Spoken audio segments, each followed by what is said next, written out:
Un grand plaisir de vous retrouver sur New Words Économie à l'heure de Éco-Jeune. Choisir entre amour et le travail, c'est une question qui taraude l'esprit de beaucoup de personnes. Et aujourd'hui, dans cette émission, nous interrogeons sur une question qui revient à plusieurs reprises. Faire du business avec sa conjointe ou son conjoint, quelles conséquences? Est-ce un atout ou il y a des conséquences assez négatives derrière? Nous en parlons sur ce plateau avec nos invités du jour. Alain Gaba, spécialiste en marketing et stratégie. Alain, ça fait un bon bout de temps. On ne s'est pas vu, mais ça fait un grand plaisir de te retrouver sur le plateau. Merci beaucoup, cher ami Coco. Merci pour l'invitation. Bonsoir nos amis qui sont sur le plateau avec nous. Et ça sera avec un réel plaisir que nous allons aborder le thème du jour. Alors, je crains beaucoup plus Rachel, qui s'est fait toute belle pour nous ce soir. Et j'espère que ce n'est pas pour te trucider sur ce plateau. Rachel, bonjour, merci également d'être avec nous sur le plateau. Ça va? Bonjour à tous, c'est toujours un plaisir d'être avec vous. Et non, t'inquiète pour Alain. Ça ne fait pas d'effet. Alors, ça fait quoi de te sentir dans la peau d'une femme juriste? C'est bien, mais à la fois, on est assez jugé.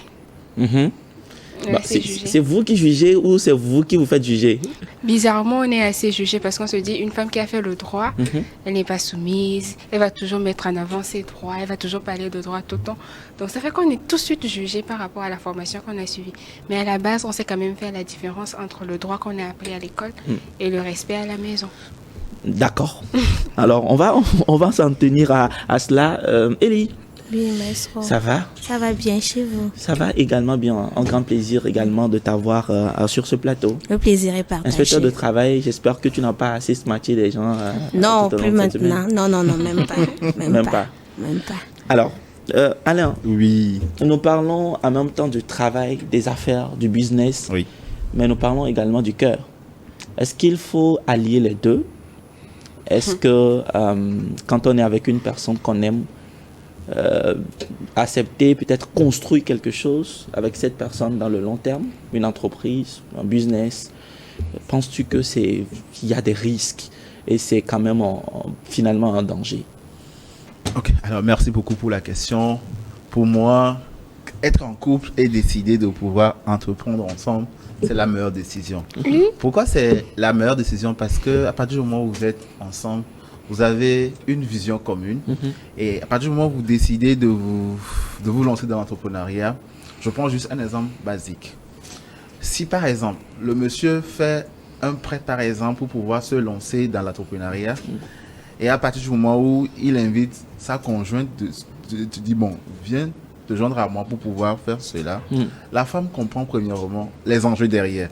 La femme sait que par exemple, c'est un prêt que le monsieur a eu à faire avant de lancer cela. Vous allez voir qu'en termes de gestion, la femme va être plus impliquée et elle saura vraiment en fait que si on gère mal, on risque de payer cette dette-là, ce prêt-là sur peut-être 5 ans et de galérer pendant ce temps à la maison. Donc c'est le premier point pour lequel je dis que cela est une bonne chose quand vous voulez entreprendre de le faire avec votre conjointe. L'autre raison, c'est par exemple si vous êtes vous-même d'abord salarié et que vous n'avez pas le temps, mais vous voulez entreprendre, je pense que la meilleure décision, c'est de confier la gestion de votre entreprise à votre femme. Parce que ce n'est pas évident de revenir de votre travail principal et d'aller tout le temps faire des comptes peut-être avec la personne qui est en charge de votre structure. Par contre, si c'est votre femme, si vous rentrez à je dis n'importe quoi, à 21h, le soir, peut-être autour de la table ou bien après avoir mangé, avant de dormir, vous pouvez quand même discuter librement de comment la journée a été par rapport à l'entreprise.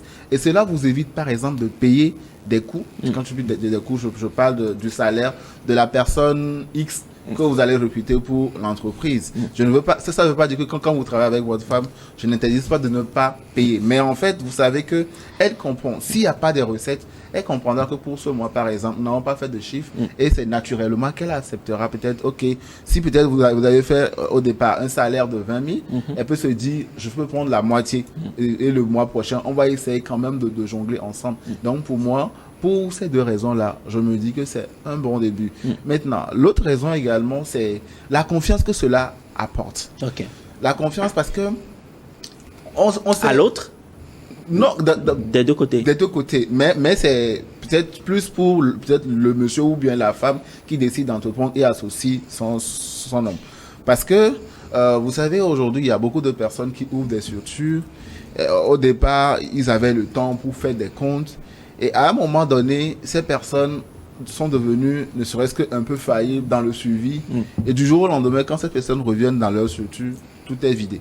Parce que entre-temps, la personne X, qui n'était pas forcément sa conjointe ou son conjoint, a trouvé d'autres moyens pour pouvoir dilapider les fonds de cette structure-là. Donc pour moi aujourd'hui, pour la raison de confiance, pour la raison de partager la vision ensemble, il est vraiment important de pouvoir entreprendre en couple. Et c'est rassurant d'ailleurs pour éviter les surprises désagréables. Alors, je retiens dans ton intervention confiance, vision et assurance. Pour toi, cela devrait naturellement reconforter ou bien renforcer les liens de cette relation. Et peut-être avant de laisser la parole à Elie, il est très important, Alain, de savoir également, est-ce que ton analyse s'inscrit dans le cadre d'une relation formelle? Aussi, peut-être vous êtes également, je ne sais pas, en copinage. Est-ce que c'est également possible? Sur ce plan, je dis non. Je dis non parce que quand on est en copinage, rien ne garantit quand vous aimez. Oui. Mais je n'ai pas envie d'utiliser l'expression copinage. Quand vous aimez, vous avez envie de cheminer ensemble. Moi, pour ça, je dis non. Pourquoi je dis non? Parce que on a aujourd'hui tellement d'histoires de ces personnes-là qu'ils étaient ne serait-ce qu'au début de leur relation et ils ont décidé de faire un projet, par exemple, ensemble. Et vous allez voir, je prends juste un exemple banal. Parfois, le monsieur et la dame sont ensemble, ils n'ont pas encore officialisé leur relation et la petite économie que le monsieur a ou bien que la dame a décidé à un moment donné de donner au monsieur pour aller peut-être ne serait-ce que aller en Europe ou aller au Canada et venir chercher après l'autre. Et dans plusieurs situations, l'autre n'est jamais revenu pour chercher la personne qui est restée au pays. Ça, c'est déjà un cas papa pour dire que pour moi, à partir du moment où la relation n'est pas formelle, il n'est pas question de vouloir entreprendre ensemble. Super. Parce que sur quelle base vous allez pouvoir après justifier l'investissement? Sur quelle base? Parce que la décision de nous, des hommes, ça change du jour au lendemain. Pour le moment, on s'aime, on veut construire quelque chose ensemble. Mais si jamais on ne s'aime plus, j'ai trouvé peut-être une autre personne qui cadre plus avec ma vision, la relation prendra un coup et l'investissement aussi prendra un coup. Super, mais alors également dans une relation formelle, il peut arriver que ça capote. C'est un paramètre non négligeable, on y reviendra certainement. Alors Elie, quel est ton point de vue ou ta position sur le sujet? Bon, ce que M. Alain vient de dire... Est-ce que pour toi, quand tu es en relation avec une personne, que ce soit dans une relation assez formelle, vous êtes déjà marié et tout ce qui va avec, prendre le risque de pouvoir entreprendre, faire des affaires avec ton homme, est-ce que tu es pour ou contre? Je suis pour, mais... Avec un mais. Voilà, avec un mais. Tout fait partie, tout commence par la base. Comme vous venez de poser la question, monsieur Alain, c'est la base. Et puis, dans une relation, bon, formelle, moi je prends le cas de formelle. Avant de se marier, souvent on nous pose la question, sur quel régime nous voulons nous marier? Communauté de biens, séparation de biens, tout ça. Parce que vous savez quoi, avec le temps dans le couple, tout change. Et quand vous montez une entreprise ensemble, tout va avec. Quand vous êtes sous régime communauté de biens, c'est que quand ça... Il y a faillite maintenant dans l'entreprise. Je prends un exemple. C'est que on saisit les biens de... On saisit mon bien, on saisit le bien de mon mari. Et on dit souvent c'est pour le meilleur et le pire. Justement, mais il faut être rusé dans la vie. C'est pour le meilleur et pour le pire, mais il faut être rusé et intelligent. On veut bien faire une entreprise ensemble. Mais à la base, dans notre relation, je souhaite qu'on parte sur le régime séparation de biens. Au cas où, lorsqu'on formera, c'est ce que les gens ne comprennent pas. Premièrement, on met tellement les sentiments. Et quand on nous parle de régime matrimoniaux, on pense que c'est séparation de biens qui est méchant, qui est mauvais. Faut pas déjà te fâcher. Non, je suis pas fâchée. On va aller calmement, tranquillement. Je suis pas fâchée. Et certainement qu'à la fin de cette émission, chacun pourra vraiment comprendre la position de l'autre. On y va. Oui, je dis, en amour, quand on nous nous parle de séparation de biens, souvent on trouve que c'est le régime matrimonial qui est mauvais. Et ça prouve qu'on ne s'aime pas. Pourquoi ne pas mettre les biens ensemble et formuler et faire quelque chose de solide? Alors que, j'ai fait le droit. Lorsqu'on vous détaille, au début, lorsqu'on ne savait pas, c'est ce qu'on se disait. Mais est-ce qu'on nous a détaillé la chose et on a dit, waouh, vaut mieux faire séparation. Comme ça, au cas où ça capote ensemble, de mon côté, on peut utiliser mon argent ou soit on peut utiliser l'argent de mon mari. Vous voyez un peu. Maintenant, on met une entreprise ensemble. Sur la base, notre relation, c'est sur la base de communauté de biens. Et ça ne marche pas. L'entreprise ne marche pas plus tard. Vous voyez un peu ce que ça donne. Alors, sauf que c'est pourquoi j'ai dit, je suis pour. Mais super. Alors, c'est sur ce mail-là que je vais peut-être m'adresser à Rachel. Rachel, oui. Quelle est d'abord ta position sur le sujet? Moi, je vous dirais tout de suite que je suis contre. Carrément. Et oui, je suis contre le fait de créer une entreprise. Je vais peut-être choquer Alain, mais j'ai mes raisons. Et dans ces raisons, je vais peut-être aller sur la même lignée que Ellie. Déjà, il faut savoir que quand l'amour entre dans la relation professionnelle, l'amour prime sur ce qui est le professionnel. Et il faut se dire que nous, les femmes, rares sont les fois où on arrive à faire la différence entre le boulot et la vie amoureuse, avec nos caprices, des fois, et tout ce qui va avec. Alors, Alain disait tout à l'heure... C'est une femme qui parle. Alain disait tout à l'heure qu'il faut payer une tierce personne. Et c'est-à-dire que quand on engage sa femme ou quand on prend sa femme comme collaboratrice, il ne faut pas la payer. J'ai fait une nuance à ce niveau quand même. Oui, tu as fait une nuance, mais sauf que en déclarant l'entreprise, c'est sûr que l'entreprise ne serait pas au nom de la femme. Vous, les hommes, vous êtes assez rusés. Vous voyez une femme qui va aller mettre une entreprise au nom de sa femme? C'est un rare. homme. Un homme plutôt qui va aller mettre l'entreprise au nom de sa femme. Maintenant qu'il ait une fiche de paye au nom de sa femme, je dis bon, l'argent, il fait quoi avec? De toutes les façons, ce que je ramène à la maison devait être suffisant. Alors qu'on encourage les femmes à avoir de l'indépendance financière.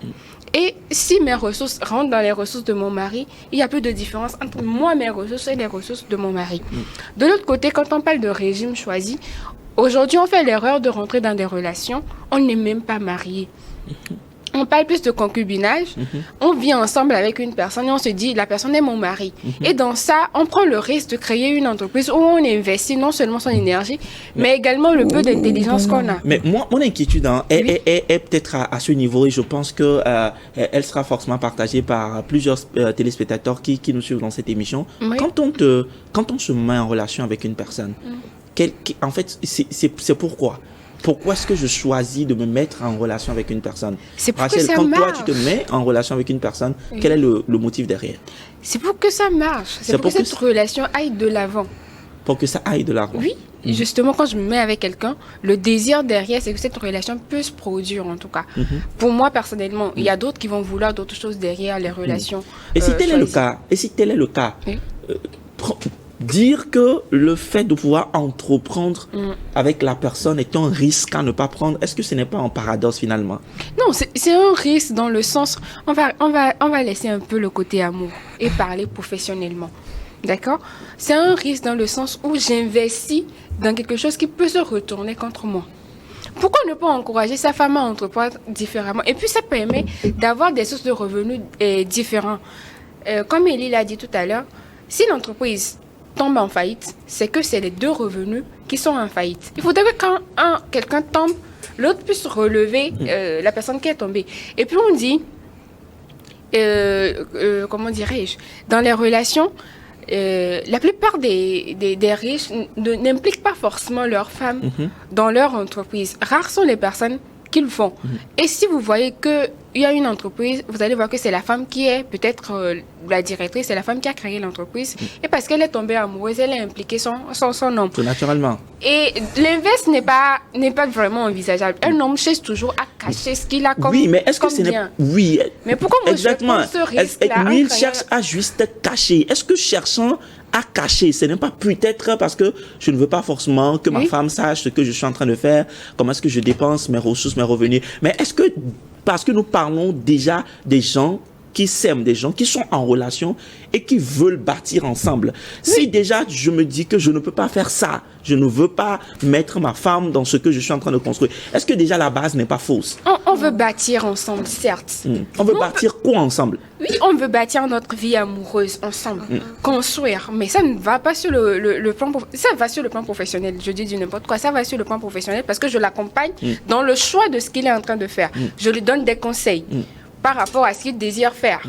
Mais que nous deux, on se retrouve dans une même entreprise, dirigeant en plus ensemble, c'est que il y a pour moi des limites qu'on ne saura pas franchir. Imagine, je suis la chargée de clientèle dans l'entreprise de mon mari et je dois discuter avec des hommes.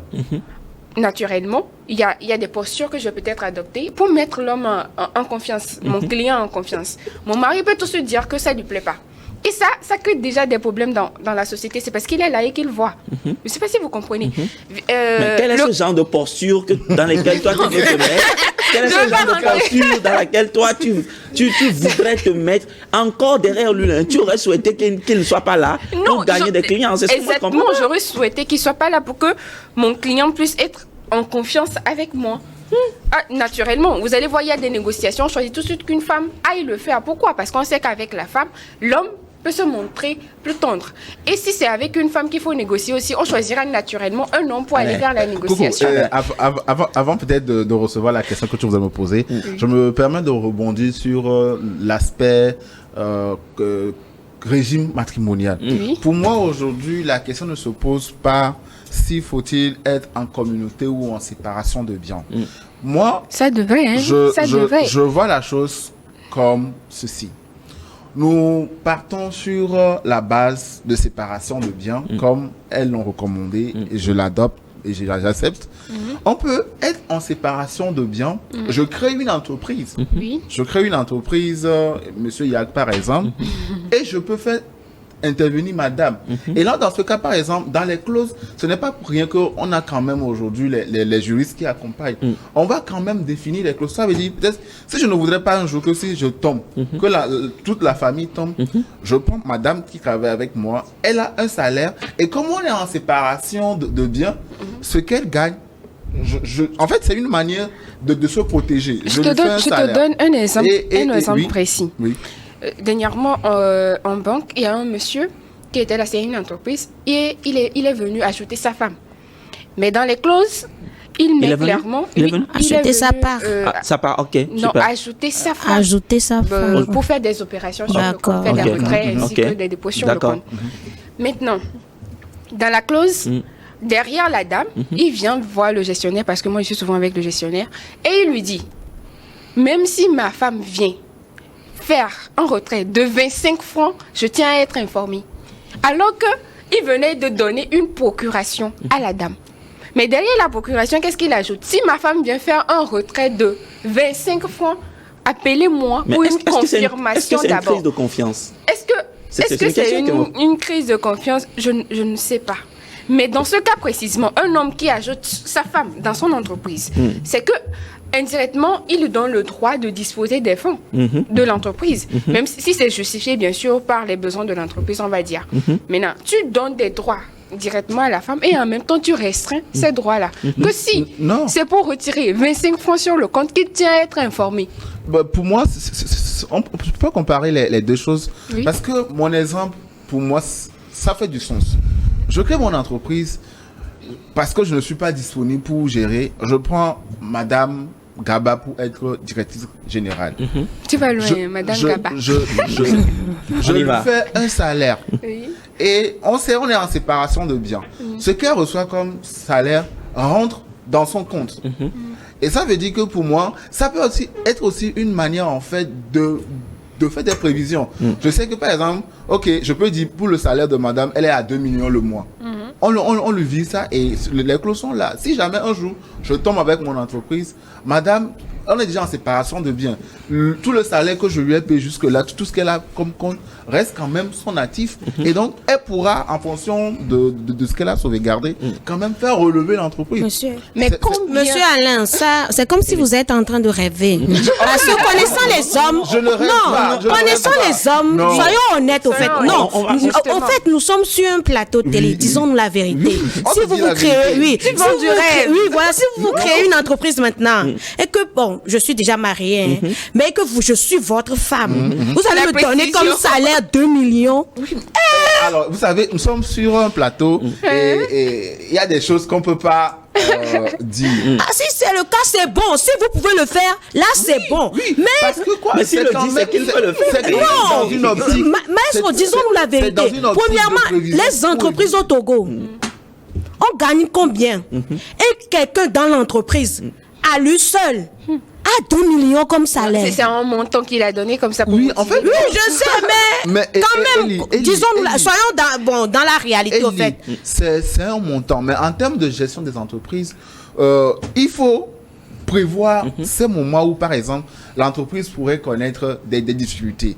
Et pour moi, et comme je ne peux pas avoir peut-être un salaire, tout l'argent sur mon compte, par exemple, pour dire j'ai peut-être 10 millions, je trouve une manière, en fait, de faire mettre ça sur le compte de madame, sachant qu'on est en séparation de biens. Et ça, il je va fais falloir que déclarer ça correspond réellement à ce qu'elle fait dans l'entreprise. On ne Oui, peut pas le payer problème 2 se millions de pose pas. salaire, Oui, à n'importe qui dans une entreprise. Le problème se Moi, pose moi, pas. le- moi, le Légalement, salaire, c'est pas votre est-ce que- femme on seule. va On va pas parler légalement, tout ça à la c'est fois. pas faisable. C'est faisable. Mais c'est pas votre femme seule qui est dans l'entreprise. Oui, en fait, Rachel a dit, c'est un montant que j'ai donné. Oui, je sais. Oui, on part sur cette base-là. On part sur cette base-là. Que vous payez 2 millions à votre femme. Elle fait quoi dans l'entreprise? Elle est directrice générale. Elle est et vous êtes... PDG, président.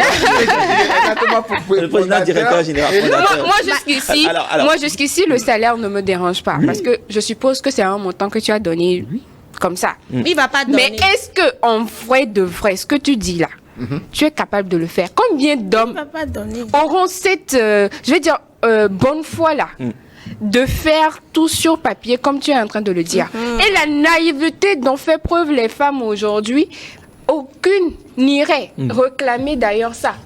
Parce que se dit, Sonia c'est Béni. l'entreprise de mon mari. Donc, Sonia Béni. humblement, j'investis et en retour, je n'ai rien du tout. Alors, et quand l'entreprise aura des succès, c'est alors, l'argent qui paie. souffrez, Alain, Rachel, souffrez qu'on puisse un tout petit peu évoluer dans ce débat, parce que je connais quand même la position de chacun d'entre vous sur ce plateau. Mais Rachel, j'aimerais poser une question toute simple.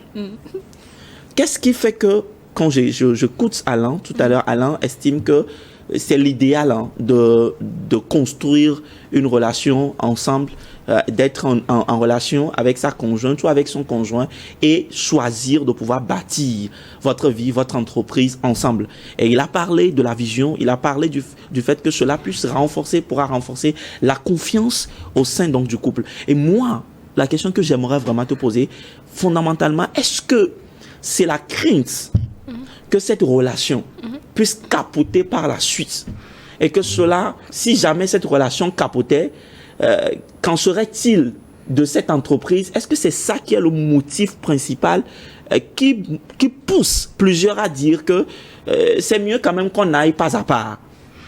Il y a également cette peur-là. On va se dire la vérité. Il y a également cette peur-là. Parce que aujourd'hui, on dit souvent que l'homme propose, Dieu dispose, autant pour moi. Ben, si vous les aimez tous les deux. relations, Comment- c'est pas une ligne droite où on connaît forcément la finalité. Ça peut tourner à n'importe quel moment. Et si ça tourne, c'est que la vie professionnelle aussi prendra un coup. Je suis désolée de vous le dire. Déjà, il n'y a pas de vie professionnelle derrière, mais quand on se sépare avec quelqu'un, regardez comment ça est. C'est comme si c'est des ennemis, c'est des personnes qui souhaitent même pas se rencontrer. Imaginons Mais il y en a j'ai qui une continuent entreprise- aussi par se Ah bah, parler. ça dépend. La Il y en a qui majorité, continuent la à se majorité. parler. Imagine Pour moi, qu'on c'est un crée- problème de leadership. Non, imagine c'est un qu'on problème de crée leadership. je sais pas. Alors, laisse-moi te dire que c'est bien tout ce que tu dis, mais c'est trop rêvé. Reviens un peu dans la Je réalité. ne rêve pas. Tu rêves trop. Non, tu je rêves ne trop rêve d'un pas. idéal qui pour moi n'existe plus. Peut-être Wow. que Moi, ça j'y a crois, en fait. existé, mais aujourd'hui, ça n'existe plus. Parce que ce que toi-même tu dis, tu vas faire un contrat à ta femme, tu vas lui verser un salaire, c'est bien beau, c'est bien dit. Mais reste à savoir si tu le feras exactement. Est-ce qu'il n'y aura pas de retard? Est-ce qu'il y aura pas des problèmes? Tu te dis, bon, comme c'est ma femme, on va laisser son salaire de côté. Alors que tu ferais pas ça pour un employé. Et puis moi, je dis, ce sur quoi j'insiste, s'il te plaît, Alain, c'est que les sources de revenus soient différentes. Faudrait pas que quand quelqu'un tombe, l'autre coule aussi avec lui. C'est ce que moi, je déplore. Faudrait quand même que quand on revient à la maison, si on va parler de relations épanouies, faudrait pas que quand on revient à la maison, que monsieur me parle du même sujet, que je lui parle aussi du même sujet. Vraiment, quand je rentre, j'ai envie de partager ce que j'ai vécu personnellement dans ma journée. Pas que je dise, ah, le client là même, et puis vous deux, vous allez dans le même sens. Ça tue, Donc, tu es opposition à la ça maison. tue le débat. Qu'est-ce que tu m'apprends? Faudrait que quand tu rentres, moi j'ai fait si, ah, c'est une méthode extraordinaire, je vais l'appliquer aussi chez moi. Vous voyez, il y a un message qui est véhiculé derrière. Mais quand c'est ta femme, je te jure qu'elle fera même pas d'effort pour garder sa place. Elle ne le fera pas. C'est l'entreprise de mon mari. Toi, tu es qui? Monsieur, faut la virer. Je veux pas la voir parce que sa tête ne me plaît pas. Il y a de ces petits conflits qui vont rentrer dans l'entreprise. Il faut qu'on essaie de voir plus loin. Et si on cite les grandes entreprises qui réussissent aujourd'hui, c'est que la femme est à part et l'homme est aussi à part. Ellie. Oui, maestro.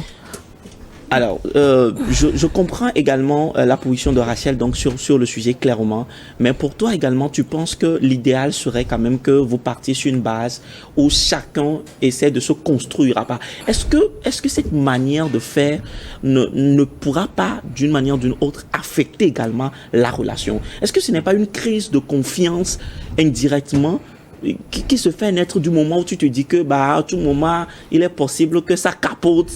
Quand on va dans cette posture, est-ce que le risque de la séparation n'est pas assez élevé? En fait, maestro, maintenant nous construisons des couples d'intellectuels. Ah, c'est clair. Merci. Parce que vous savez quoi, maestro? Ça fait peur.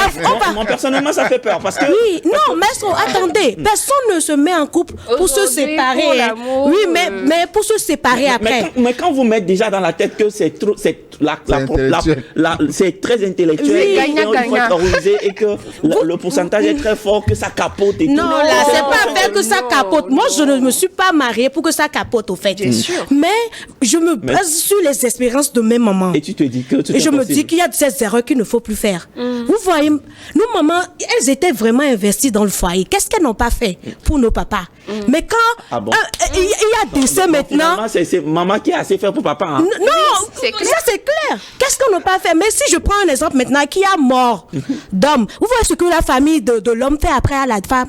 C'est le bien de notre frère. C'est le bien Et puis, regardez, vous avez une entreprise ensemble. L'État régit tout ça. Justement, voilà. Il y a plus ce genre de choses. Voilà, on croyait que ça c'est fait, mais dans la pratique, quand vous voyez encore de ces cas, ça existe. Je ne peux pas donner le nom de certaines personnes, mais est-ce que vous allez pleurer? Vous allez dire que mais ce sont des couples de... Mais on n'est plus à ce stade normalement. Mais ça se fait encore. Où les femmes sont... mises à part, où elles sont chassées de la maison de leur mari, où elles n'ont plus part au bien de leur mari. Au bien de leur mari. Donc vous voyez, moi, je ne me suis pas mariée pour me séparer de mon mari, mais pour le bien de nos enfants, pour le bien de notre couple ou de notre couple. Calme-toi, tu vas te blesser. Je préfère ne pas monter une affaire ensemble avec mon mari. Je préfère qu'on peut monter une petite organisation qu'on gère, vu qu'on est dans le domaine on fait des projets, des trucs de loisirs ensemble. Il y a pas de problème. Mais là où il faut investir d'énormes fonds d'argent et puis mon intelligence. Maestro, et puis tu fais une entreprise d'après et on te vire Alain, dehors comme du n'importe quoi. Moi, je refuse. Pour Je les refuse. hommes qui me regardent, quand vous êtes un homme prévoyant qui anticipe sur des problèmes, je pense que cela va quand même dans votre intérêt d'avoir une structure et d'avoir votre femme à côté. Je le redis encore, je pèse 6.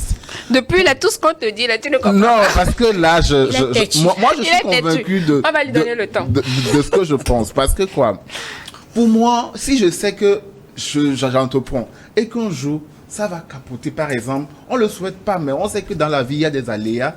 La meilleure manière de faire des prévisions, c'est de mettre des fonds sur le compte de ma femme, sachant que nous sommes en séparation de biens. Et ce n'est pas pour rien que parfois, quand vous allez voir des hommes, parce qu'ils savent qu'en couple, un jour, je peux mourir, je peux cela.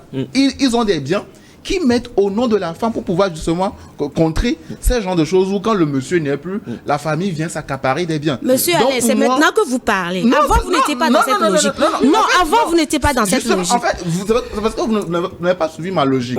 C'est ce que je dis. C'est de la même manière, par exemple, quand je crée une entreprise, que j'ai ma femme, j'ai plus intérêt à gagner en faisant un salaire pour ma femme. Et pour moi, au lieu d'avoir peut-être ne serait-ce qu'un salaire de 1 million moi-même, je mets 500 000 de plus pour ma femme. C'est une manière d'anticiper, de dire si jamais on bloque mon compte, j'ai quand même de la réserve sur le compte de ma femme qu'on Tu peut es sûr prendre encore que l'argent que tu as donné à ta femme, l'argent que tu as donné à moi comme ça, imagine que moi comme ça, je sois ta femme. Argent que tu as mis sur... tu vas le problème. Argent que tu as mis sur moi, mon compte, tu peux disposer après. Qui t'a dit ça? Alors, ça veut dire, à plus faire, je dis n'importe quoi. Rachel, est-ce que quelque part, ce n'est pas. J'ai l'impression que c'est quand même une crise de confiance. J'ai vraiment envie, on n'a plus assez de temps. Rachel, j'ai bien envie de ramener le sujet d'une manière accessible à beaucoup plus aux étudiants, Oui. à ces jeunes-là qui nous suivent dans cette émission. Admettons simplement que nous sommes à l'université, Oui. parce que depuis l'université aujourd'hui, déjà au lycée et tout, on noue des relations amoureuses et tout ce qui va avec. Et qu'on est à l'université, peut-être qu'on vient à peine de finir, tous les deux, on n'a pas encore de travail. Est-ce qu'on ne pourra pas se mettre ensemble pour pouvoir construire quelque chose? En fait, c'est ça ma préoccupation. C'est les questions que je pose, en fait. Est-ce que vous ne pouvez pas vous mettre ensemble pour pouvoir construire quelque chose ensemble? Et si cela n'est pas le cas, alors vous faites quoi ensemble? Si pour Élie, c'est un rêve, alors vous faites quoi ensemble? Alors, ça voudrait dire que vous êtes en train de vous leurrer? Non, même pas. Ce que Élie et moi, on s'est tué à vous expliquer. C'est Non, que ne vous tuez pas. Ne vous tuez pas. les relations amoureuses, là, faut pas mélanger ça avec la vie professionnelle. Et si moi, j'ai un conseil, je n'aime d'ailleurs pas donner de conseils, mon avis par rapport au sujet, c'est ce que j'essaie de donner. Mais si vous avez le courage et que vous faites suffisamment confiance à votre cher étudiant, le courage, et je dis étudiant parce que il n'est pas encore rentré dans la vie active. La femme n'a pas encore eu la chance de rencontrer des hommes qui sont plus fréqués que lui. Il ne faut pas mettre les organes sur les choses de la terre. Moi, je précise toujours, là où il y a l'argent, ne mettez pas le cœur, parce qu'il faut être dur quand il s'agit de l'argent. L'argent, c'est gagner à la sueur de nos fonds. Donc, indirectement, moi, je ne veux pas. Je ne veux même pas mêler mes sentiments qui me fragilisent déjà. Parce que quand je suis amoureuse, je deviens faible. Et je vais mettre mes sentiments à la face de l'argent que je gagne avec la sueur de mon front. Non. Je n'encourage pas. Super. Mais si vous êtes assez courageux, et que vous saurez distinguer les sentiments de la vie professionnelle, et que vous saurez réellement faire la part des choses, déclarer votre femme, lui faire un contrat, que vous serez capable de respecter les thèmes du contrat, lui virer un salaire normalement, et ne pas penser pouvoir en disposer après, bien sûr, il faut le faire. Je précise, parce que Alain dit, il fait des économies sur le compte de sa femme. Pour en disposer après. Mais En cas de problème. En cas de problème, comment mon argent, c'est mon argent. Super. Alors, Élie, pour peut-être nos jeunes qui nous suivent dans cette émission et qui entreprennent une relation amoureuse, et tout de suite en vous écoutant, surtout en écoutant Rachel, je me dis peut-être cette jeune dame là-bas se dit, Seigneur, je me suis mis dans quoi? Et quel serait donc ton conseil à l'endroit de ces personnes, peut-être qui se disent, oui, on va finir ensemble, on a un projet de vie ensemble, on est en train de bâtir ensemble. Mais nous tous, on avait fait ça. Donc, ça veut dire que on est nombreux. vos propos sont les conséquences de ce que tu as vécu dans le passé, en fait. Nous tous, on avait fait ça.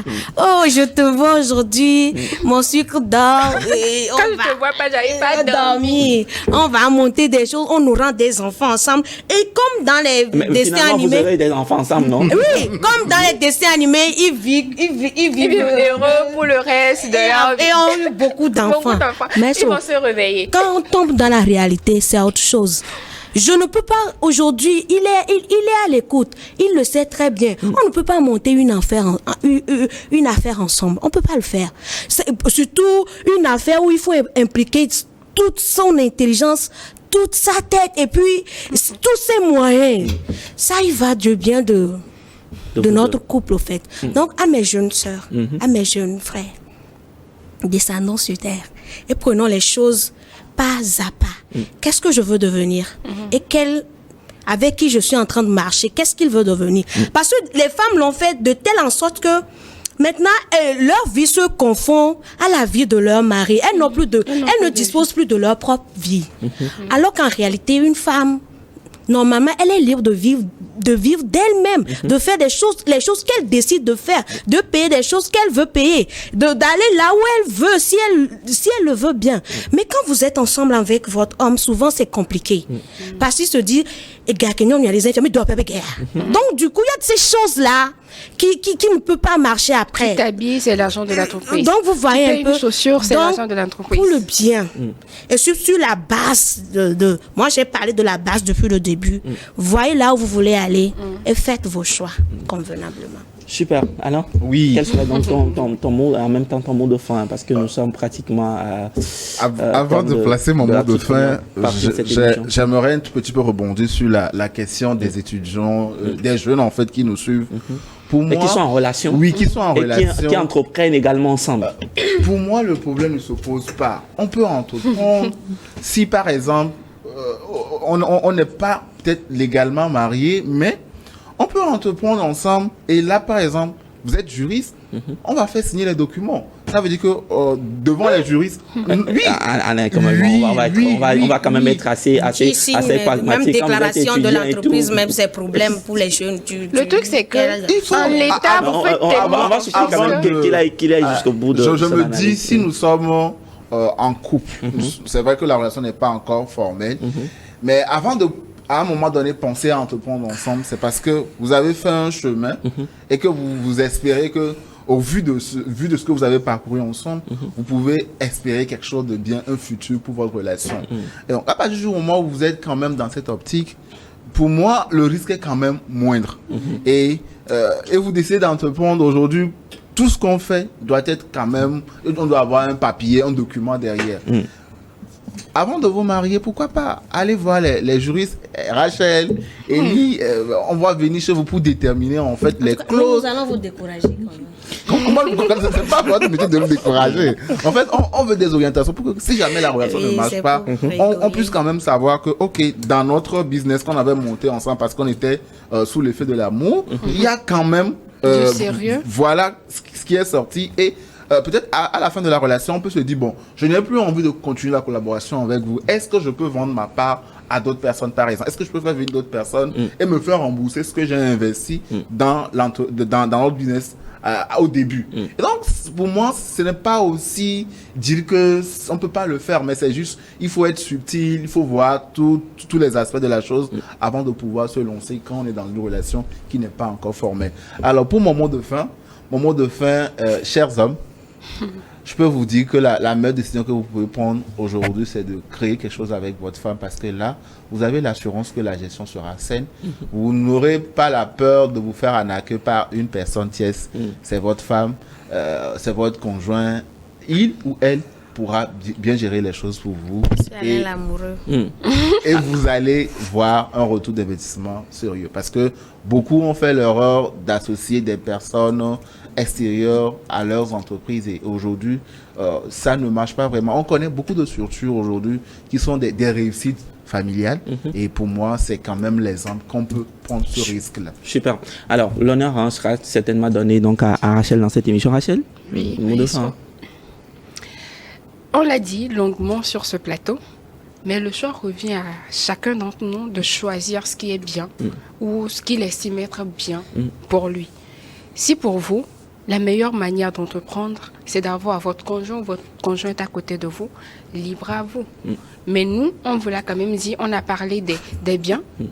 Alain plutôt a parlé des biens. Nous, on s'est attelé à vous donner ce qui a comme conséquence en faisant ce choix-là. Maintenant, c'est à vous de prendre la décision que vous pensez être mieux pour vous. Mais soyez lucide au moment où vous devez prendre la décision.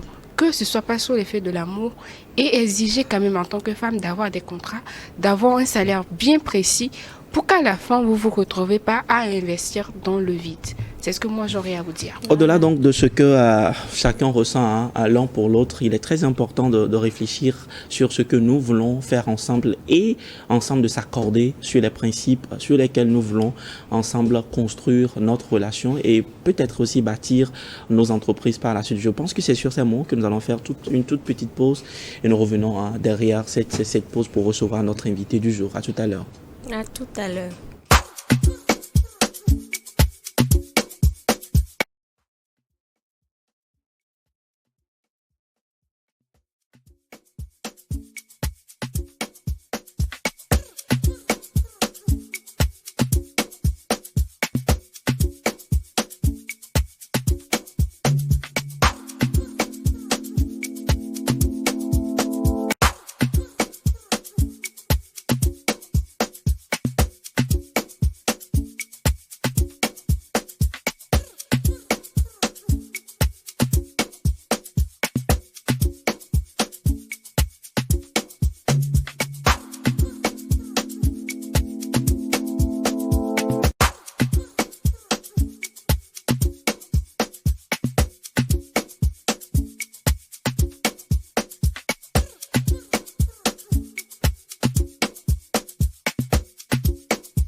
Ça va revenir dans l'émission. C'est sûr. Nous recevons donc dans la deuxième partie de cette émission pour vous Mausé Akoli, responsable de Togonou, lauréate meilleure initiative jeunesse de l'année et promotrice d'événements culturels. Un grand plaisir de t'avoir sur ce plateau. Merci. Alors, nous parlons de responsable de Togonou et le nom Togonou nous parle tout de suite. Qu'est-ce qui est derrière Togonou? Déjà, je te remercie pour l'invitation et je salue tout le monde. Alors, Togonou, comme le nom le dit en mina, les choses du Togo, les repas du Togo, les activités culturelles du Togo. Et donc, on a ouvert notre structure qui à la base était un restaurant qui faisait la promotion, enfin qui fait toujours la promotion des repas du Togo. Et avec le temps, on a ajouté les activités du Togo et les produits du Togo. Voilà. Alors pourquoi ce choix? Ça m'amène peut-être à retourner dans ta carrière depuis le début, d'où tout est parti. Et qu'est-ce qui a motivé tout ça là pour qu'aujourd'hui, voilà, Mausé devient une marque derrière Togonou? La passion, qu'est-ce qui est derrière? À la base, en fait, c'était juste une activité. Comme tout le monde, j'étais assistante en communication au bureau de l'OIF de la francophonie à Lomé. Et après, à la fin de mon contrat, déjà que quand je travaillais, il y avait déjà le restaurant et je n'avais pas mis vraiment le cœur. C'était juste une activité comme ça à la base. Et à la fin du contrat, je me suis dit, avec toutes les compétences de communication que j'ai, et j'avais une forte passion pour la cuisine personnellement. Alors pourquoi ne pas mettre tout ça dans mon entreprise, parce que c'était très difficile de chercher du boulot après. J'ai tapé à toutes les portes. Et là, je me dis, bon, j'ai déjà mon restaurant et je me lance. Et il faut dire que j'ai appris sur le tas. Je n'avais aucune expérience en entrepreneuriat. Mais avec le temps, l'Internet et les cours que j'ai suivis en ligne, et comme à la base, j'ai fait la communication et marketing, donc ça m'a amené à pousser loin cette vision et à développer la passion et de promouvoir les repas du Togo, parce que moi-même j'adore les repas du Togo parce ils sont très délicieux. Voilà. Alors, quand on parle de l'OIF, et après quand on dit que on a eu beaucoup de difficultés peut-être à pouvoir trouver du travail, est-ce que ça ne fait pas peur finalement? J'avoue que ça fait peur. Je ne sais pas comment vous l'expliquer. C'est un peu comme lorsqu'on dépose un dossier quelque part et quand on demande prétention salariale, déjà les employeurs, ils ont peur, ils se disent c'est l'OIF. Donc on n'a pas les moyens de te prendre. Et c'est un peu trop. Donc des portes, je ne dirais pas que les portes ont été fermées à cause de ça. Moi je dis que c'est le plan de Dieu. Peut-être que Dieu voulait que je me tourne vers moi-même et que je me retrouve d'une certaine façon, mais c'est vrai que ça faisait un peu peur en tout cas quand je faisais les dépôts de dossiers. Il faut dire que j'ai vraiment secoué les portes qui n'ont pas été ouvertes. Alors, et à quel moment exactement tu t'es dit, bon, il faut que je me lance, c'est fini, il faut que j'oublie peut-être de rester dans les rêves, de continuer par croire que d'une manière ou d'une autre, les portes vont s'ouvrir et que cette fois-ci, il faut que je prenne mon destin en main? Là, je peux parler de la Covid, là. Oui, parce que là, quand la Covid est arrivée, et j'étais face au mur en fait. Et déjà que les restaurants et les bars et tout étaient fermés. Et à un moment donné, il fallait repenser la stratégie et de la communication du restaurant, service, livraison, etc.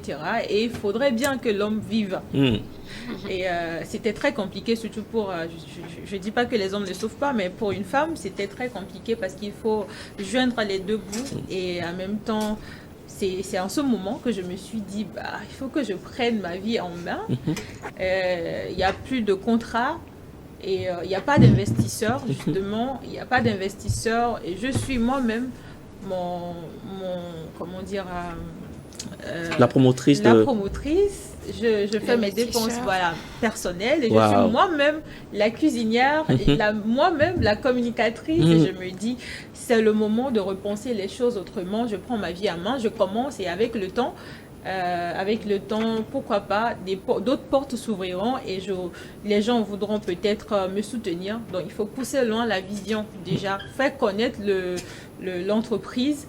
Communiquer fortement, faire connaître l'entreprise, contacter quelques personnes et après voilà, c'est de là que c'est parti et qu'aujourd'hui on rend grâce à Dieu qu'on est en train de se positionner aussi dans l'écosystème entrepreneuriat du Togo. Alors parlons de l'entrepreneuriat bien entendu, quand tu t'es lancé tout de suite dans l'entrepreneuriat, Est-ce que c'était gagné d'avance? Est-ce que tout a été comme sur des roulettes où il y avait tellement de difficultés, où tu t'es peut-être dit qu'il y a certaines erreurs que tu aurais évitées si et si? Jusqu'alors, il y a toujours des difficultés. Ok. Les débuts, comme on le dit, les débuts sont très, très, très difficiles parce que à la base, c'était devant un bureau où tout était fait. Tu fais le travail à la fin du mois, tu as ton salaire. Et là, c'est de repenser les choses autrement carrément. C'est-à-dire qu'à la fin du mois, il n'y a plus de l'argent qui rentre. C'est à toi maintenant de faire que l'argent rentre dans ton entreprise. Et déjà qu'il n'y avait pas, comme je l'ai dit tout à l'heure, il n'y avait pas d'investisseurs, il n'y avait pas de partenaires ni associés. Et en tout cas, c'était, je dis c'était parce que maintenant, avec l'expérience, ça ne me secoue plus trop comme au début, mais au tout début, ça m'a vraiment secoué. Et les difficultés étaient beaucoup plus financières. Et psychologiquement, c'est quelque chose. Enfin, c'est une reconversion qui a été très compliquée au début. Mais il faut dire l'amour du travail et la passion de la chose, quand tu as la passion et quand on fait un travail et que ça ne rentre pas, on continue de le faire avec amour et avec foi et on se dit par la grâce de Dieu ça ira. Certainement que Alain et Rachel auront forcément des questions également pour toi, mais je voudrais vraiment poursuivre avec cette question aujourd'hui de l'entrepreneuriat. Est-ce que vous avez vraiment l'impression que très souvent, on se lance sans savoir vraiment ce qui nous attend? Est-ce que vous avez l'impression que très souvent, beaucoup de jeunes aujourd'hui se lancent en entrepreneuriat parce qu'on estime que c'est la solution sans imaginer un tout petit peu ce qui nous attend et peut-être quelles sont les difficultés majeures que tu as peut-être rencontrées et qui pourront aider d'autres qui veulent également se lancer aujourd'hui en entrepreneuriat à ne plus faire? Bien sûr, moi c'était mon cas. Je me suis lancée sans savoir ce qui m'attendait. Et comme je l'ai dit, il faut dire que c'est la vie qui m'a ramené, qui m'a amené à cette situation. Et j'ai appris sur le tas. Et comme je voulais que ça marche, j'ai mis je me suis investie. J'ai commencé par me documenter, j'ai commencé par suivre des cours en ligne, j'ai commencé par fréquenter des personnes qui avaient déjà de l'expérience. Et j'apprenais d'eux. Maintenant, aujourd'hui, je peux dire que moi, je dis que l'entrepreneuriat est différent de mettre une activité sur place. C'est deux choses différentes pour moi. Je ne veux pas diminuer le travail des autres, mais ouvrir quelque chose et dire que voilà, c'est de l'entrepreneuriat. Moi, je pense que ce n'est pas ça. L'entrepreneuriat, c'est un voyage qu'il faut se préparer, qu'il faut, il faut vraiment chercher de l'appui. Et personnellement, c'est-à-dire avoir le matériel qu'il faut. À la base, on ne l'a peut-être pas, mais savoir que devant, c'est pas du tout facile. Mais aussi, on ouvre une activité aujourd'hui, on se dit si ça marche pas, je ferme. Mais c'est pas ça l'entrepreneuriat. L'entrepreneuriat, c'est ça marche ou ça marche pas, je suis dedans, je vais jusqu'au bout. C'est ça, j'entreprends, je le fais avec le cœur, j'avance et je veux aller quelque part. Ce n'est pas pour prouver aux autres, mais c'est pour prouver à soi en fait qu'on peut aussi, mettre une activité sur place et réussir. Pour moi, c'est ça l'entrepreneuriat. La crainte en fait, c'est peut-être quand les années passent, ça ne nourrit pas son homme ou sa femme, et à un moment donné, les parents commencent à s'inquiéter, les amis commencent à s'inquiéter. Et tu te poses des questions de savoir et si en même temps on t'offre une opportunité à côté et tu te dis que l'entrepreneuriat c'est qu'il faut foncer, il faut aller, il faut persévérer jusqu'à quand? Et est-ce que ce n'est pas ça aussi quelque part qui amène les gens à se dire que nous à piquer les plombs ma prendre raccourci à ça m'amène à parler d'un monsieur avec qui j'ai discuté récemment, qui me dit, oui, j'ai aussi ouvert un restaurant comme toi, ça n'a pas marché, j'ai fermé, donc du coup, je ne sais pas si toi tu y crois toujours et tout. Moi, je dis quelque chose, il ne faut pas entreprendre parce qu'il faut entreprendre, il faut identifier un problème, il faut identifier, un domaine précis. J'entreprends, Je prends l'exemple de Togo, par exemple. Okay. Au moment de la Covid, tout le monde a commencé par avoir peur de prendre des produits qui viennent de l'extérieur. On a commencé par mettre l'accent maintenant sur les produits locaux, les produits de chez nous, les repas d'ici. Et donc, du coup, en ce moment, ceux qui font maintenant dans le local ont compris en fait que voilà l'ouverture d'esprit. Il faut maintenant mettre l'accent sur les produits de chez nous. À un moment donné, je pense qu'il y avait un truc qui a circulé, les tomates bonnes de conserve qui arrivaient, il ne faut pas l'utiliser. Et donc voilà, ceux qui sont dans le domaine des tomates, purées de tomates, ont mis l'accent dans la communication. En fait, il ne faut pas sauter dedans parce que voilà, moi aussi je veux dire qu'aujourd'hui qu'on est entrepreneur, ça fait bien. Quand on nous appelle entrepreneur, tu fais une carte de visite et tu mets chef d'entreprise, PDG, tout ce qui va avec. On est très fiers de dire qu'on est entrepreneur et tout. Mais moi, je dis qu'il faut identifier un problème et maintenant se documenter, aller dans ce sens, ne pas surtout perdre de vue l'objectif pour lequel on a commencé. On a des aînés, on a des gens, on a des panels, on a des conférences qui nous aideront à développer mieux notre activité et tout. Donc moi je pense qu'il ne faut pas se lancer dedans comme ça. Même si on se lance comme ça, savoir qu'il faut chercher les ressources après pour ajouter. Alors. Oui, alors félicitations pour ce parcours très inspirant et je vous encourage vivement à garder le cap et surtout à faire la fierté du Togo à l'international. Moi, je vais revenir un tout petit peu sur un de vos challenges, la reconversion. Parce qu'aujourd'hui, il y a beaucoup de personnes, des salariés, qui ont envie d'entreprendre mais ne savent pas comment commencer. Et surtout pour vous, être secrétaire, assistante administrative et du jour au lendemain quitter pour se retrouver entrepreneur.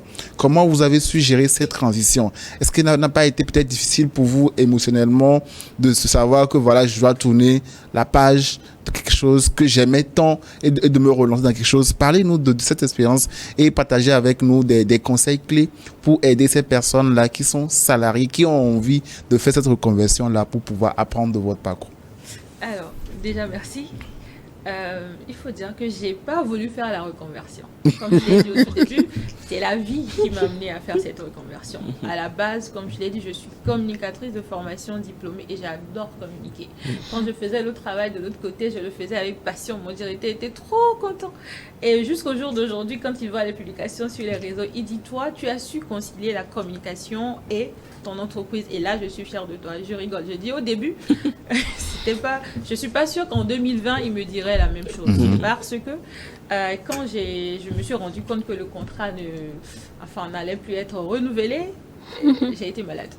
J'avoue que j'ai été malade, très malade, et c'était très compliqué pour moi. Je me dis, bon, c'est pas grave, j'ai mon diplôme, et il y a d'autres institutions qui m'accepteront sûrement parce que j'ai de la compétence. J'ai dit ça. Et là, j'ai mis mes dossiers. Chaque matin, je me dis, je vais ici, je frappe à cette porte. J'ai fait tellement de demandes qu'à un moment donné, on m'appelait « J'ai l'honneur ». Wow. J'ai l'honneur. Wow. Parce que ma soeur, elle se moque de moi. Elle dit « Tu écris encore tes J'ai l'honneur ?» J'ai dit oui. Parce que je me dis qu'il faut que non, il faut que ça marche. Je dois retourner dans un bureau. Parce que c'est beau là-bas. Il y a la clim. Tu vois, il y a la clim. Et à la fin du mois, il y a le salaire. Qui va se promener sur les soleils maintenant pour dire que voilà, je souffre, l'entrepreneuriat et tout. Non, je veux rester dans le bureau là. Même si ce n'est pas là-bas, il faut que je me retrouve un autre bureau parce que c'est très plaisant et c'est très intéressant. On te respecte. On dit toujours que quand on travaille dans une institution et tout, bien, quand on est salarié, tu vois, le costume le matin, la tenue bien clean taillée, et tout ça là. Même si tu prends Zem, arriver au portail, tes collègues, quand tu vois tes collègues, que tu te présentes parmi tes collègues, là on parle de la francophonie encore. C'est quelque chose où, voilà. Le prestige. C'est ça. Et tu as ta carte de visite, tu sors ça. Je suis telle, je suis telle. Mais maintenant, le rêve, c'est fini. Wow. Réveille-toi, il faut que tu prennes ta vie en main. Tu es une femme, il faut que tu... D'autant plus que, je le dis en griffe, je salue mes parents, c'est pas aussi rose de l'autre côté. Et tu te dis que tu es ton père, ta mère, tu es ton avenir et tu es encore ton mari à toi. Donc, il faut que tu avances. Donc, ça a été j'avoue que ça a été très compliqué. Donc, si quelqu'un aujourd'hui veut personnellement, moi je dis, il y a des gens qui ont envie personnellement de laisser, d'autres disent qu'ils sont stressés. Moi, j'ai des amis qui me disent, quand on voit tes statuts au WhatsApp, on sent que ça va, l'entrepreneuriat, ça va. J'ai dit non, je ne peux pas vous montrer que je souffre. Je ne peux que vous montrer que je persévère. C'est ce que je peux vous montrer. Personne ne montre la souffrance, personne ne montre ce qui se cache derrière, le stress derrière, comme je crois que c'est Joseph qui a mis une fois sur son statut. La fin du mois pour un entrepreneuriat, c'est quelque chose. Pour un entrepreneur, c'est quelque chose. Le salaire de tes employés, le loyer, de là où tu as pris, peut-être le courant, peut-être, je sais pas quoi. Bon, pour ceux qui n'ont pas les moyens de déplacement et tout, il faut calculer tout ça.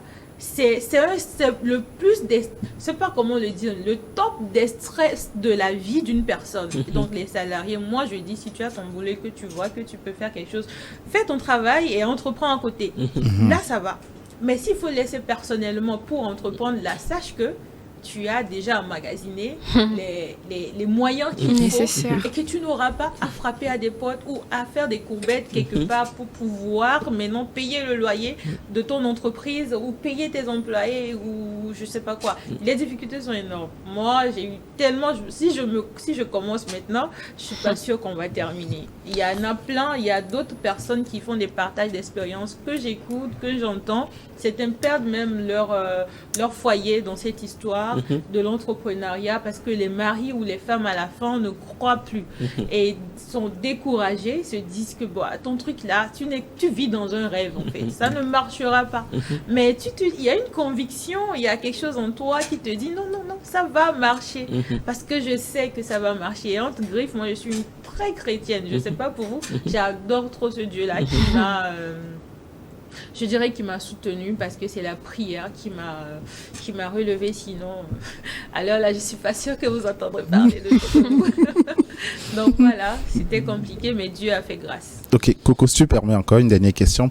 Aujourd'hui, avec les différentes initiatives pour pouvoir promouvoir les produits locaux et surtout l'ouverture des marchés internationaux, quelle est aujourd'hui votre appréciation par rapport à ces différentes initiatives? Pensez-vous que les produits locaux trouvent écho favorable sur les marchés internationaux aujourd'hui en termes d'exploitation? Moi, je pense que oui, parce que si je prends notre cas, comme vous savez, je ne sais pas si je peux parler, en fait, chaque année, nous organisons 2 événements. Il y a EGLI, qui est un événement culturel qui réunit des danseurs traditionnels, les slameurs, les poètes et tout, autour de la gastronomie togolaise.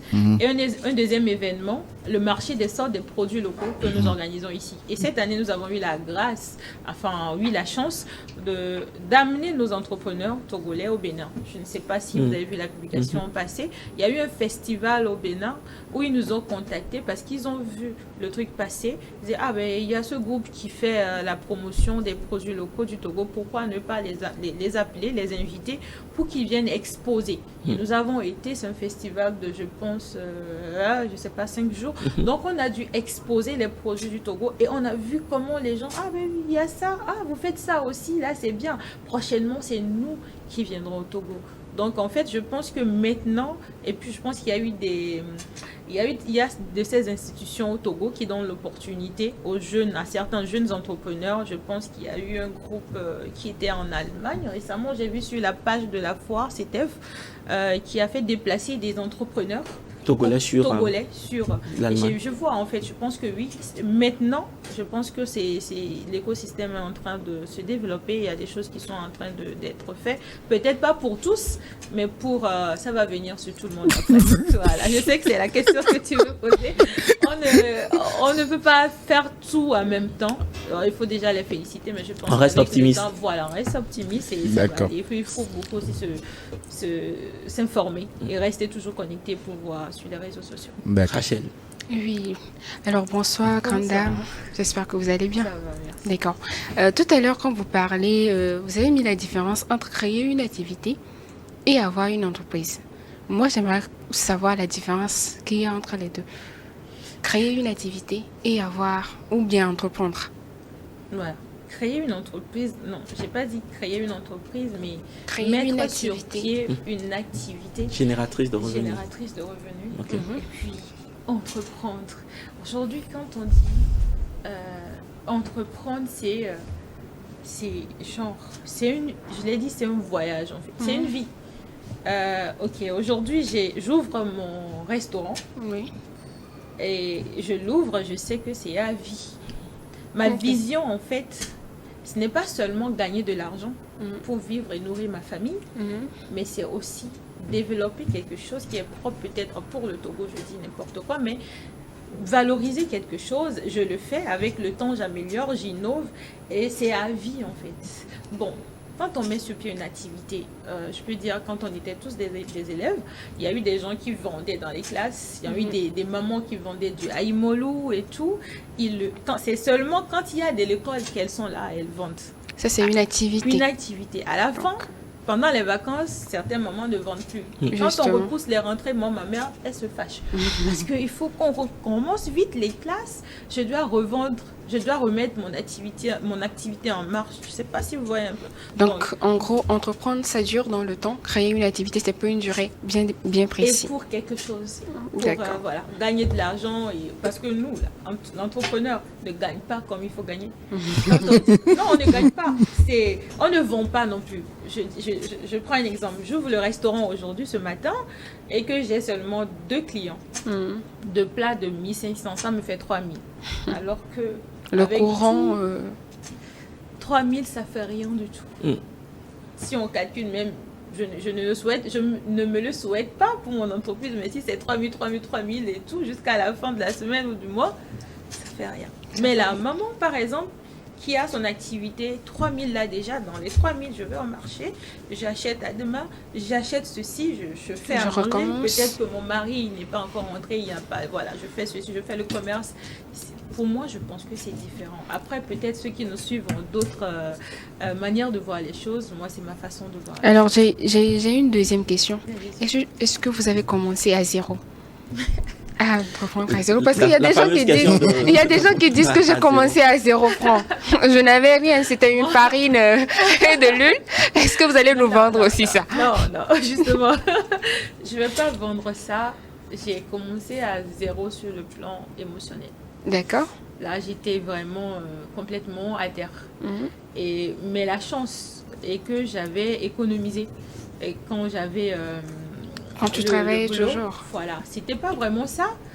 Parce que je comptais sur ça pour en faire le fonds de roulement de l'entreprise. Je comptais sur le salaire pour faire le fonds de roulement de l'entreprise, mais ça n'a pas été le cas. Donc le peu qu'il y avait encore sur le compte m'a permis, maintenant j'étais assise, je n'avais pas de notion, aucune notion, hein, comme je l'ai dit en entrepreneuriat. J'ai appelé un ami, je dis, ça va, s'il te plaît, viens me voir, je veux ouvrir le resto, je veux maintenant savoir comment faire les dépenses, recettes et tout ça.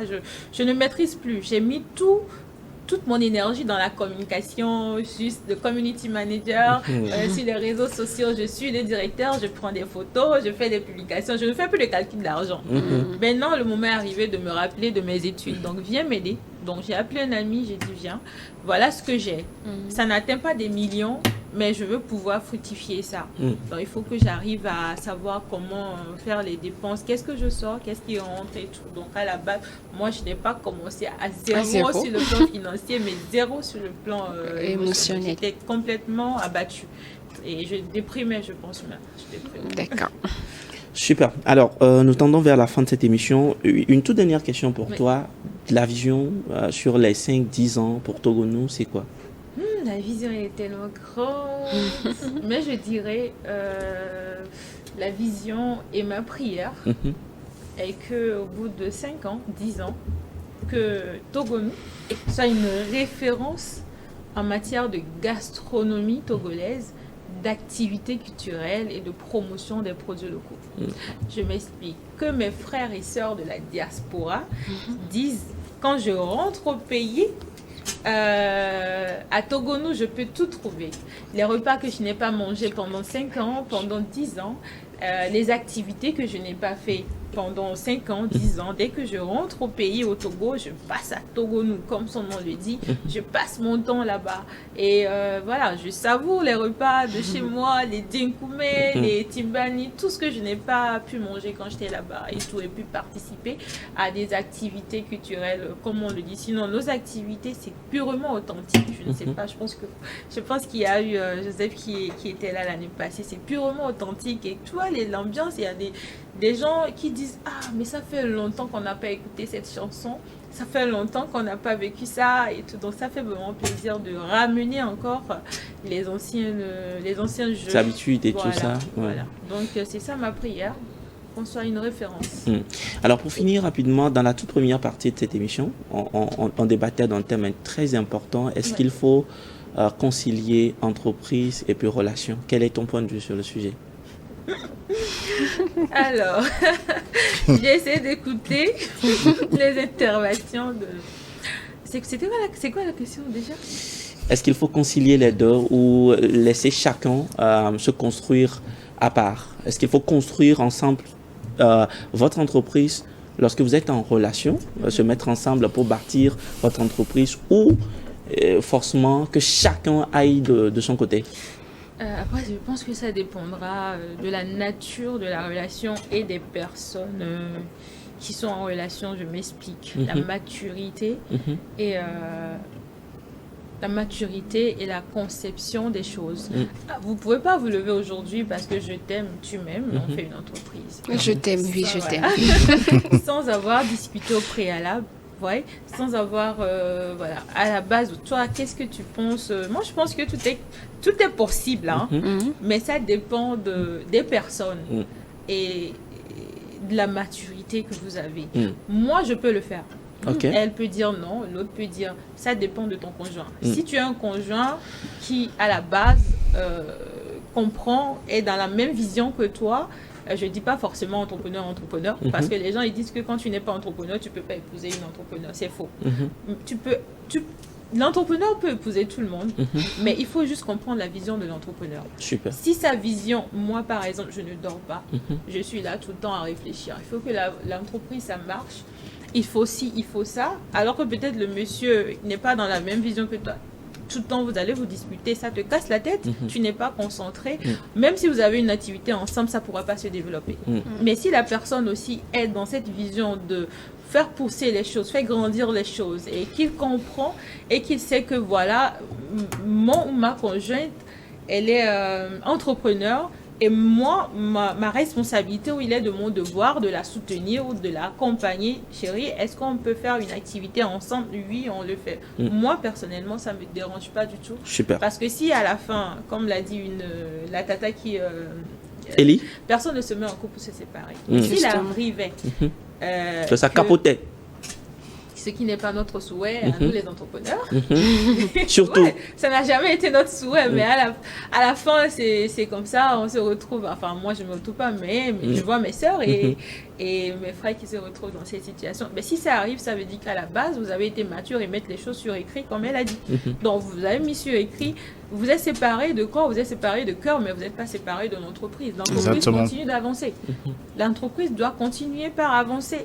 Et comme je l'ai dit, c'est une question de maturité. Si tu vas pas rester de l'autre côté, oui, elle, je l'ai déjà fait, j'ai investi dans son entreprise, j'ai mis ceci, elle m'a bouffé et tout. Non, mais comprendre que deux personnes qui s'aiment aujourd'hui peuvent demain ne plus s'aimer.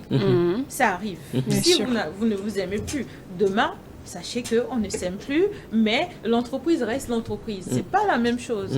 Déjà, peut-être que vous avez poussé à un niveau et que les gens ont déjà écho de votre entreprise, les gens savent déjà et ils sont intéressés par ce que vous faites. Vous n'allez pas, à cause de ça, fermer l'entreprise parce que vous n'êtes plus ensemble. Donc, mais à la base, mettez sur écrit, comprenez-vous, développez la maturité et puis dites-vous, voilà, s'il arrivait, on ne se souhaite pas, hein, mais s'il arrivait, voici ma part, voici ta part et on fait fonctionner l'entreprise. Peut-être tu ne diriges plus, elle ne dirige plus, mais on prend quelqu'un qui dirige et qui nous fait le compte de bon compte. Donc moi, je peux le faire, il n'y a pas de souci. Super. Votre mot de fin, nous sommes donc arrivés à la fin de cette émission. Mot de fin, j'invite toutes les institutions, en tout cas qui ont peur des entrepreneurs, d'investir en nous. On a besoin de vous et on a vraiment besoin de pousser notre entreprise très loin. N'ayez pas peur, il y a des gens qui ont peur. N'ayez pas peur, on est là pour travailler aussi. Et j'encourage tous mes frères et toutes mes jeunes sœurs qui me regardent et qui m'envoient des messages sur Facebook, mes sœurs, vous pouvez entreprendre. Tout le monde peut entreprendre, mais ayez une vision et documentez-vous, forcez, priez surtout, parce que sans Dieu, rien ne peut se faire. Super, merci d'être passé chez nous dans cette merveilleuse émission. Qui vous remercie. Alors, tout le monde peut entreprendre. Il faut impérativement avoir une vision et prier surtout. Et surtout, si vous voulez donc bâtir une entreprise avec votre conjointe, il faut faire preuve de maturité, s'il faut mettre des choses par écrit. Et si il arrivait que ça capotait, je dis en réalité que il faut séparer le cœur de l'entreprise. Je pense que c'est sur ce mot que nous mettons donc fin à cette émission. On se retrouve certainement la semaine prochaine pour continuer par vous inspirer. D'ici là, portez-vous bien. À très, très bientôt. Au revoir.